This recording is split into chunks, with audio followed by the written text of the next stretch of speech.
കുടിവെള്ള വിതരണത്തിനായുള്ള ഈ ടാപ്പിൽ നിന്നും വെള്ളമെടുക്കണമെങ്കിൽ മൂക്കുപൊത്തേണ്ട അവസ്ഥയാണ്. ചമ്മന്തൂരിൽ നിന്നും കുതിരച്ചിറയിലേക്ക് പോകുന്ന ആദ്യ വളവിന് സമീപത്താണ് ഈ ടാപ്പ് സ്ഥിതി ചെയ്യുന്നത്.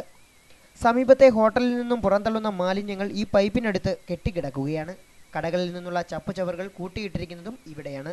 പനിയും പകർച്ചവ്യാധികളും പടർന്നു പിടിക്കുന്ന സാഹചര്യത്തിൽ നഗരസഭയും മറ്റ് ഇതര ആരോഗ്യ സംഘടനാ പ്രവർത്തകരും പരിസര ശുചീകരണം അടക്കമുള്ള പരിപാടികൾ സംഘടിപ്പിക്കുമ്പോൾ ഇത്തരത്തിൽ മാലിന്യങ്ങൾ പുറന്തള്ളുന്നത് കാണാതെ പോവുകയാണ്. ഈ ഭാഗത്തെ കച്ചവടക്കാരും മറ്റും കുടിവെള്ളത്തിനായി ആശ്രയിക്കുന്നത് ഈ പൊതു ടാപ്പാണ്.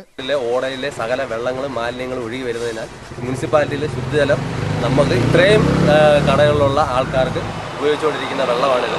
ഇത് ഈ മാലിന്യ കൂമ്പാരത്തിൻ്റെ ഇടയിൽ നിന്ന് വെള്ളമെടുക്കാൻ എല്ലാവർക്കും ബുദ്ധിമുട്ടുണ്ട്. ഇങ്ങനെ മാലിന്യം കെട്ടിക്കിടക്കുന്നത് മൂലം ഇവിടെ നിന്നും കുടിവെള്ളം ശേഖരിക്കാൻ മടിക്കുകയാണ് ഇവിടുത്തുകാർ. ഈ ടാപ്പിൻ്റെ അവസ്ഥയും ദയനീയമാണ്. കാലപ്പഴക്കത്താൽ തുരുമ്പെടുത്ത് നശിച്ചു തുടങ്ങിയ ടാപ്പിൻ്റെ പല ഭാഗങ്ങളും ഇളകുമാറിയതിനാൽ ലീക്കായി വെള്ളം പാഴാകുന്നുമുണ്ട്. പാഴാകുന്ന ജലവും ഒഴുകിയെത്തുന്നത് മാലിന്യ കൂമ്പാരത്തിലേക്ക് തന്നെ.